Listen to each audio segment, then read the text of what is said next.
자, 안녕하십니까, 김효성입니다. 자, 오늘은요 제가 말씀드릴 내용이 있어서 영상을 준비했습니다. 뉴스 한 줄로 끝내기에는 너무 중요한 영상이라서 바로바로 미국의 베트남 상호관세 부과와 그것이 앞으로 베트남 부동산과 그리고 베트남 주식시장 그리고 베트남 전반적인 경제에 어떤 영향을 미칠지 연결해서 한번 설명을 해드리도록 하겠습니다. 최근 미국 정부가 베트남산 제품의 46%라는 초고율 상호관세를 발표했습니다. 이 수치는요 미국의 주요 무역 적자국 중에서도 중국이 34%, 그리고 멕시코가 25% 훨씬 높은 수치입니다. 사실 베트남은 미국의 3대 무역 적자국이었기 때문에 어느 정도 예상했었던 일이긴 해요. 하지만 이번처럼 너무 높은 관세율이 나올 거라고는 사실 저도 예상을 못했습니다.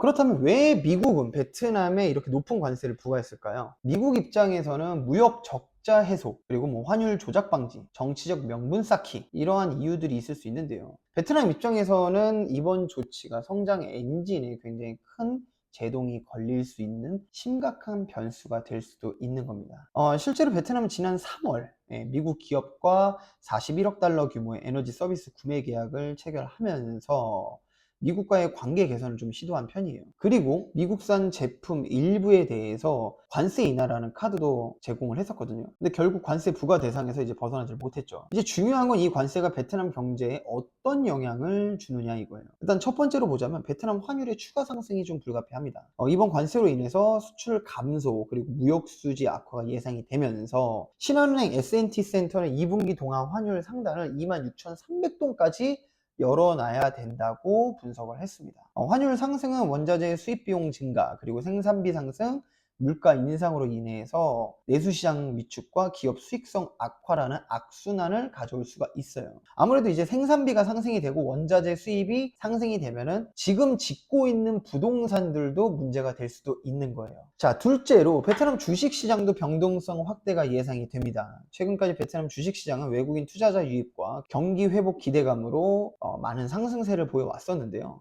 이번 관세 부과로 FDI 유입이 좀 둔화되고 그리고 수출 기업 실적 악화 가능성이 부각된다면 단기적으로는 조정 장세가 좀 길게 펼쳐질 가능성이 높은 편입니다. 자, 그리고 셋째로 베트남 부동산 시장에 정말 큰 영향을 미칠 수 있어요. 원자재 값도 올라가고 이러면 현재 베트남 부동산은 고금리 그리고 정부 규제, 과잉 공급 문제로 이미 침체기가 길어지고 있습니다. 이미 몇 년 동안 침체기였습니다. 이번 관세 부과로 수출 기업들 수익성이 악화되고 환율 불안으로 인해서 외국인 투자 심리가 위축이 된다면 부동산 시장 회복에도 시간이 더 필요할 것으로 보이고 있습니다. 특히 산업단지, 공단이나 물류센터, FDI 투자지역 이런 부동산들은 좀 타격이 클 수가 있어요.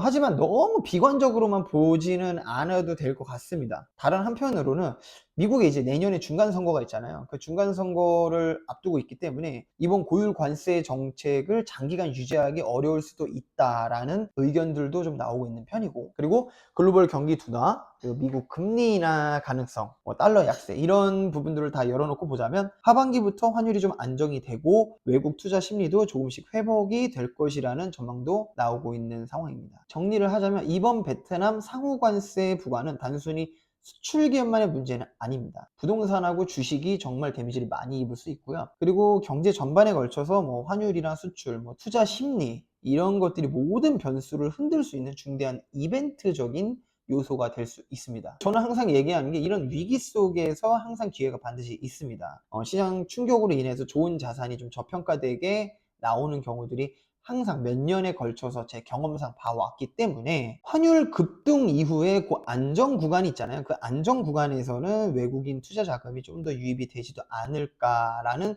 생각도 하고 있습니다. 자, 그래서 제가 꼭 드리고 싶은 말은 지금 뭔가 막 투자하려고 막 하지 마시고 전반적으로 조금 더 시장을 관망하신 다음에 어느 정도 좀 떨어졌을 때 그때 투자를 하면은 좀 더 좋은 자산을 저렴한 가격에 투자할 수 있지 않을까 싶습니다. 자, 오늘 내용이 좋았다면 좋아요와 구독 부탁드리겠습니다. 감사합니다.